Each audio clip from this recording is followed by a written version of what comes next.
Welcome to another episode of Equity Mates, a podcast where we explore what is possible in the world of investing. If you've just joined us for the very first time, a huge welcome to the community. My name is Bryce, and as always, I'm joined by my equity buddy, Ren. How are you going? I'm very good, Bryce. Very excited for this episode. There's a lot happening in markets, and one area that we certainly saw a number of predictions, both on this show and across, Australian investment banks and Wall Street investment banks, was around small caps. Because there's no doubt that the larger companies in the market have really dominated the conversation and the returns for the past, 15 years? Yes. Yes. I mean, if you just look last year, it was Australia's big banks, it was America's big tech stocks that were driving markets. But a lot of predictions at the start of the year were that small caps were going to have their moment and the tide would turn. And so this year we've been really excited to speak to more and more people playing in that small cap space. Yes.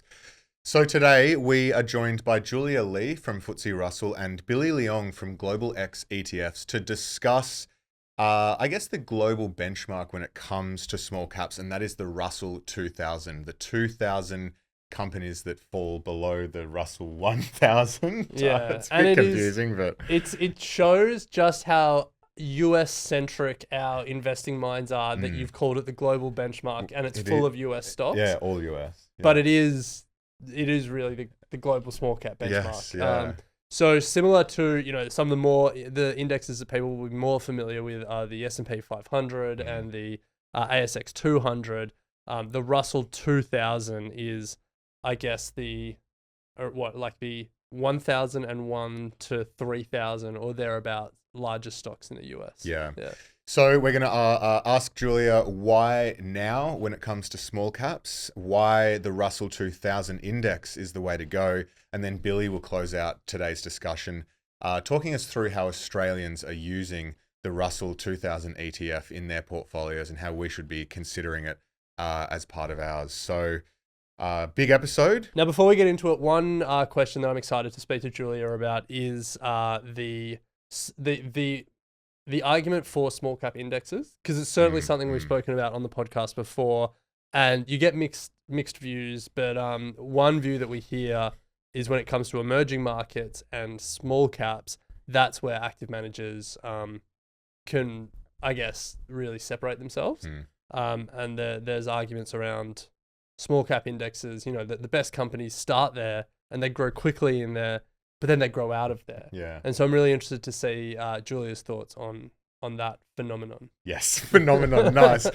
Big thank you to FTSE Russell and Global X for supporting this episode and helping to keep all of our content free. But with that said, let's get stuck into it. Well, Julia, welcome back to Equity Mates. It's great to be here. Thanks for having me. So Julia, to kick off, to set the scene, we're going to be talking a lot today about the Russell 2000. So what is the Russell 2000? Well, if you think about $1 trillion US, it's a lot of money. And to visualize that, it's basically from the earth to the sun. So if you think about $10 trillion US, it's a huge amount of money. And that's how much money is benchmarked to the Russell indices.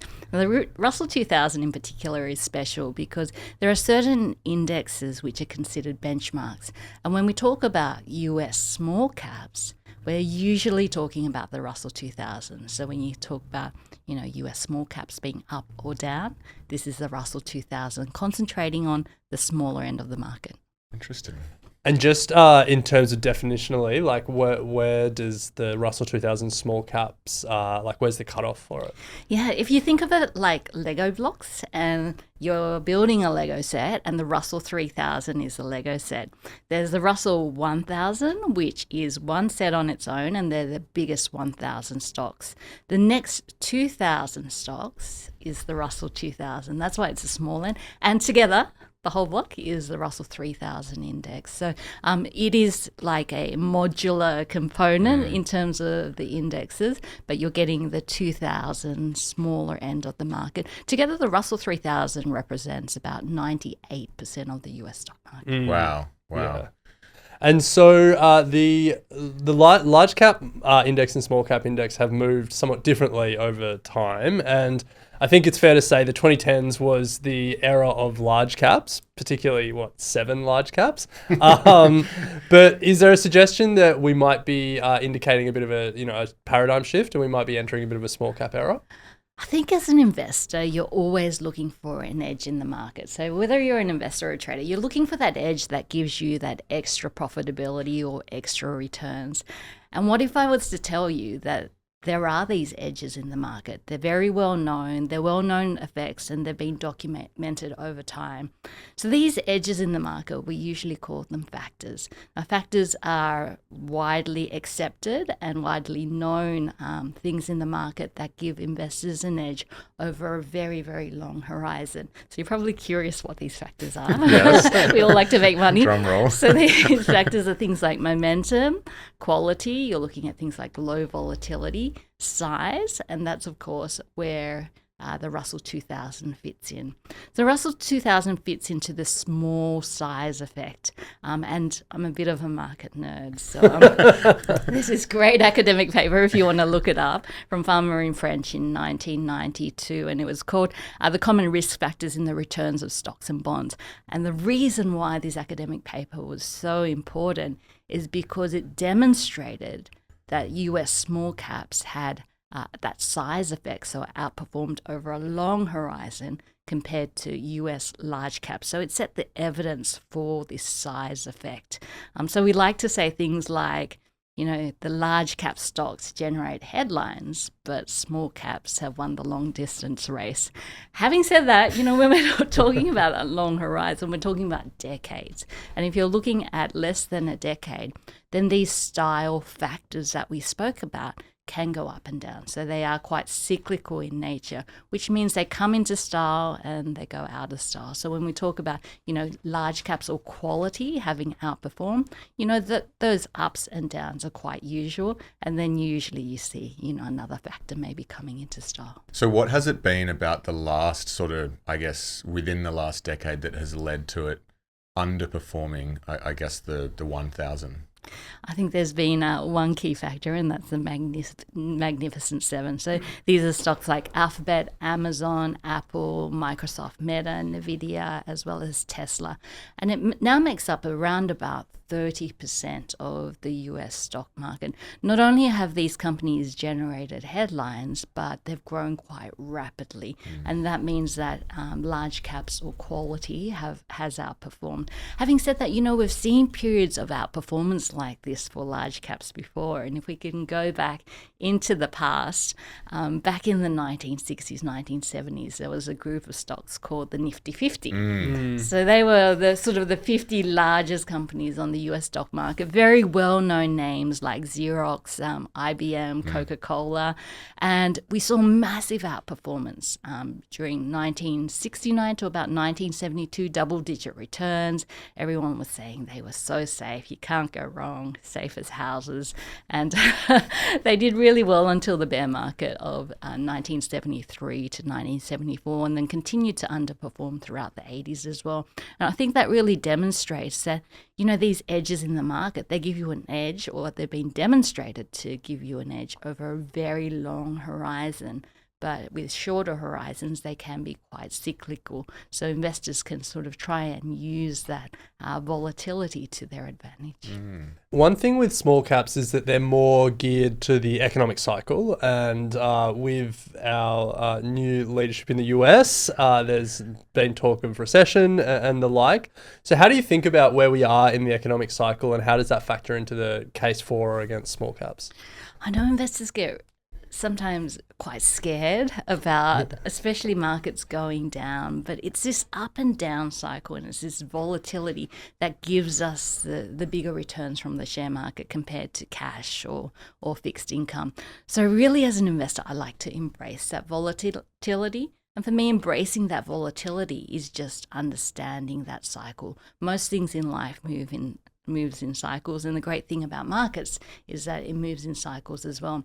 Generally, it's tied to the economic cycle because it describes, whether it's easy for companies to make money or it's a difficult environment for companies to make money. And you can sort of try and define the economic cycle using something like the Conference Board Leading Economic Indicator, which shows you sort of the ups and downs. But generally, to give you an idea, we sort of see a peak in the economy, and then you start to see things slow down, Then you might fall into recession, you bottom out, and then you see recovery, you see sort of growth peaking, and then the cycle sort of goes on and on over and over again. And you see that repeating in terms of markets over a longer phase. The key is sort of where are we at the moment and how do you position per cycle? The amazing thing about factor investing as well is there's this traditional investment clock. So throughout that peaking, slowdown, recession, and then recovery as well as expansion, different factors tend to perform well at different parts of the cycle. At the moment, we're probably in the slowdown part of the cycle, but keep in mind that markets are forward-looking. So you're sort of looking ahead to see where the market might be in 12 months' time. So after the slowdown, if we manage to sort of avoid recession, then you're looking at recovery. And in that recovery phase, traditionally, sometimes we've seen that value factor as well as the size factor, which is small caps, outperform at the recovery component of the cycle. So we could be in for a big year of small caps. So Julia, let's talk through the difference in composition between the Russell 1000 and the Russell 2000, because there's a fair difference in sector exposure. So can you walk us through some of the key sector differences? I think when you're looking at any large cap index which concentrates on the US market, so the Russell 1000 included, technology is such a big chunk of the pie. Technology makes up around about 30% with the Magnificent Seven, and sometimes those technology stocks like Amazon aren't necessarily contained in the technology sector. Amazon's considered consumer discretionary. So the two largest sectors on the US stock market are technology and then consumer discretionary for that reason. We have a look at the Russell 2000 though. There's much less concentration. You're getting a much better spread across companies and across industries as well. So if we have a look at the top sector or industry there, it's industrials followed by financials, so very different. And then very different once again from Australian small caps, where as you can imagine, the small cap market is dominated by the smaller miners. Yeah. So the material sector is the largest on the Aussie market, followed by the consumer discretionary sector. Now, Julia, one argument I guess we hear against index investing when it comes to small caps is that you'll see good companies that start in the Russell 2000 grow out and join the Russell 1000. And similarly, some of the, I was going to say duds, but maybe just some of the less faster growing companies in the Russell 1000 fall out and then fall into the top weightings of the Russell 2000. So I guess, how do you think about that indexing argument when it comes to small caps? Yeah, I think that's a really good question. And I think, first of all, there's room for everything. So when you're looking at a diversified portfolio, hopefully you're not getting only a range of different asset classes, but you're getting a range of different factors as well as across sizes as well, so small, medium, as well as small cap. But having said that, when we're comparing the Russell 1000 to the Russell 2000, I think it just demonstrates a different stage of a growing business. So you've got sort of that startup phase and a growth phase, and then as you get larger, sometimes it becomes harder to grow at the same type of rates you did when you were a smaller company. You're still making lots of money, but the pace of growth tends to slow down a bit and it becomes a little bit more difficult. So we've seen instances where a lot of the companies that we are familiar with have started in the Russell 2000 index and then moved on to the Russell 1000 index and then into the S&P 500 index. So to give you an example, NVIDIA, I think it floated in January 1999. It hit the Russell 2000 index in June of that year, which is pretty good. It got into the Russell 1000 index a year later, so in June 2000, but it didn't get into the S&P 500 index a little bit later than that. So if we have a look at sort of from when it was in the Russell 1000 index to when it got accepted into the S&P 500 index, which was just over 2 years, there was over 1,000% performance there. So I think it was 1,043%. Just to be specific.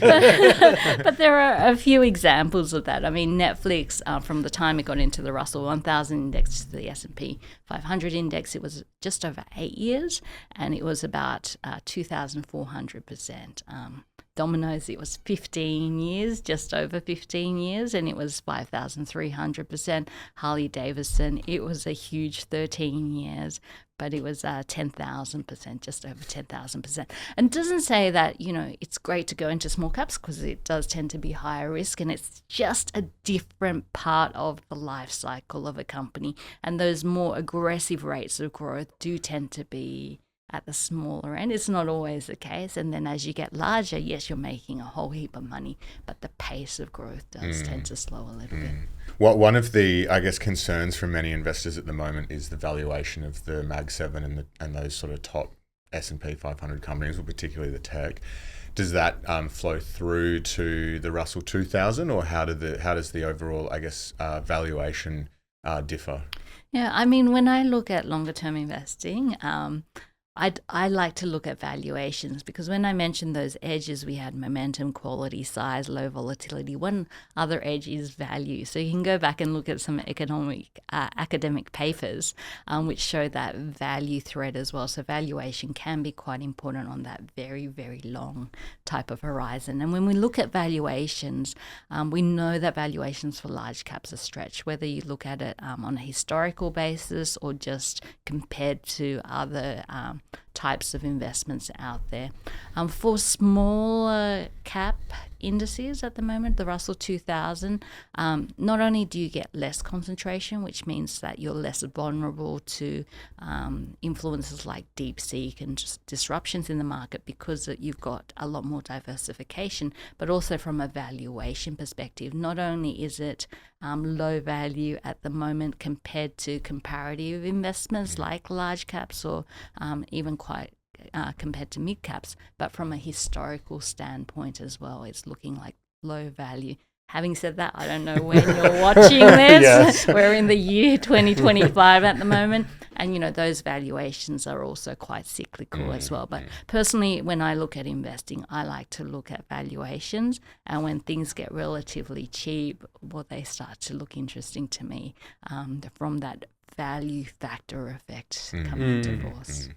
So you mentioned earlier about the Russell 3000 and splitting it between the 1000 and the 2000, but is there anything else we should know around index construction?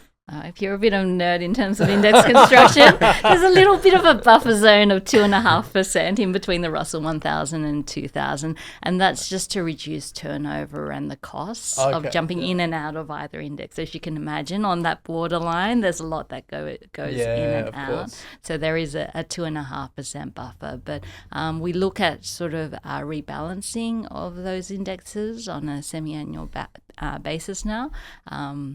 But, I like the Lego effect of, you can buy the 1000, you can buy the 2000, you can switch allocations depending on your tactical view. But I guess from a strategic view or a long-term view, people often have it as a long-term portfolio and then tend to mix things around a little bit in their shorter-term portfolio to play the cyclicality or the cycle of the market. Well, that's a good segue, because we're now going to bring in Billy from Global X to give us an idea of how this the Russell 2000 is being used in portfolios. But Julia, thank you so much. It was great to have you back on Equity Mates. We really appreciate it. Pleasure. Thanks, Ren. Thanks, Bryce. Thanks, Julia. Well, Billy, welcome to Equity Mates. Thanks for having me. So we want to, we've just spoken to Julia about why small caps and a bit about the Russell 2000 and its methodology. We're going to now turn to you to understand how people are using it in their portfolios. So how are Australian investors using the Russell 2000 in conjunction with, exposure to the S&P 500, for example? Sure. So just as a disclaimer, whatever I say does not constitute financial advice.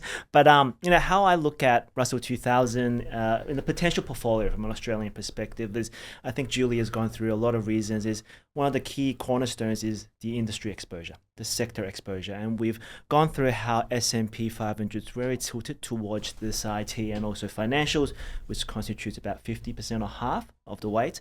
But I think more importantly for Australian or domestic investors, we also face the same problem. For example, with the ASX, as everyone would know, we're very much tilted towards the financials, the banks, and also the materials. So that constitutes probably about close to 45% of the portfolio or the weight of the ASX. So on the same basis, the Russell 2000 also provides that diversification benefit for Australian investors, when they hold, say, for example, US, which has the IT and financials, the Australian equities, which has the materials and banks. But with the Russell 2000, they now also gain exposure to healthcare, industrials, and a little bit of financials, which is outside of this Australian space. So, Billy, you see a lot of client portfolios at Global X, and obviously the disclaimer here is there's not one size fits all when it comes to portfolios. But how do you see investors fitting your Russell 2000 ETF into their overall portfolio? Yeah, so I don't want to give sort of exact sort of percentages on how we sort of allocate it, but just for instance, if any investors holding half in Australian equities and half in US equities, again, with that tilt, they're highly exposed to financials and also especially tech, as you would imagine.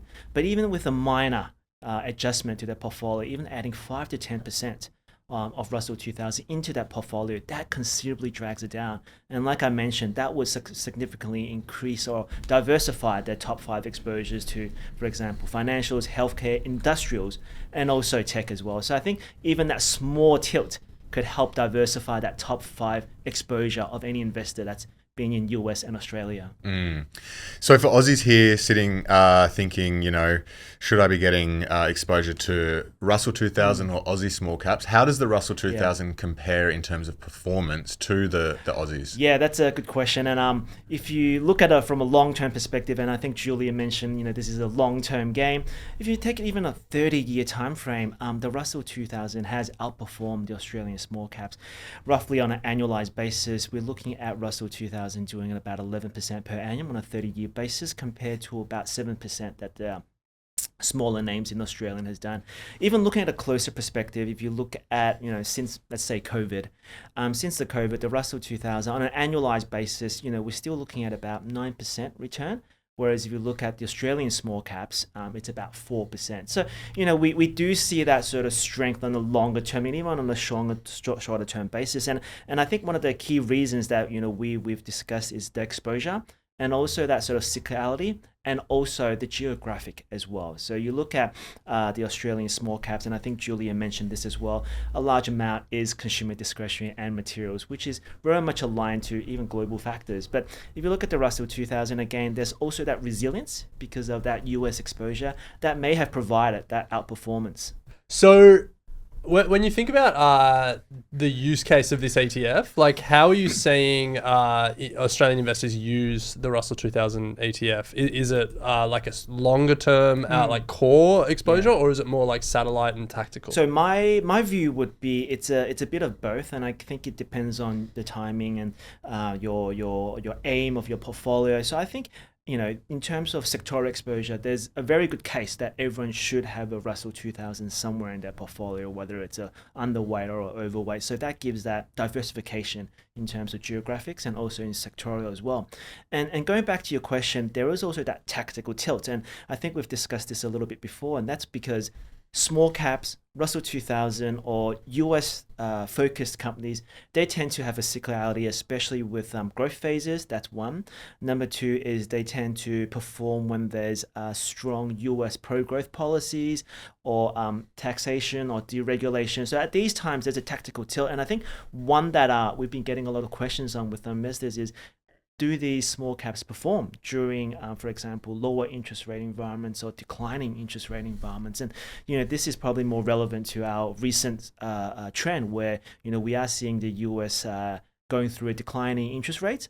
And this is normally beneficial for small caps, generally because they have a higher debt ratio. And then to close, Billy, are there any considerations that as Australian investors we should be thinking about when putting, an ETF like the Russell 2000 ETF in our portfolios? Yeah, so you're correct. There's always risks in investments. And I think one thing to always notice is, volatility. There's definitely an element of more volatility with the small caps, which I think we've been discussing before. But, I think going in the past 10 years, that volatility gap with, I guess, more marquee or broad stream indices have sort of converged, which is a little comfort. But also to note that in terms of you are dealing with a lot of companies which are still in the early phases. So we will be seeing more companies in the Russell 2000, which are, I would say, unprofitable. So just to put this into context, the S&P 500 probably has about 4 to 6% of companies which are not profitable. The NASDAQ, we have something close to about 14% of companies which are non-profitable. And if you look at the Russell 2000, probably anywhere between 30 to 40% of the companies are not profitable. So that's something to be looking at, but definitely not a major concern considering that there is a good risk reward. But overall, I think in terms of any ETF, you would also have to look at whether or not this product has a hedging. Is it a hedge product? Is it an unhedged product? Obviously, we're dealing with the unhedged product with the Russell 2000 from Global X, but also we're dealing with underlying companies which are exposed to US. So a lot of these volatility, exposure, risk, and also just the underlying currency risk that investors have to be aware of. Well, thank you so much, Billy. We appreciate you coming in and talking us through the Global X Russell 2000 ETF. The ticker is RSSL. So thank you very much. Thanks for having me again. Thanks, Billy. Thank you. I will say this about investing. Everything you do learn is cumulative. What I learned at 20 is useful. Equity.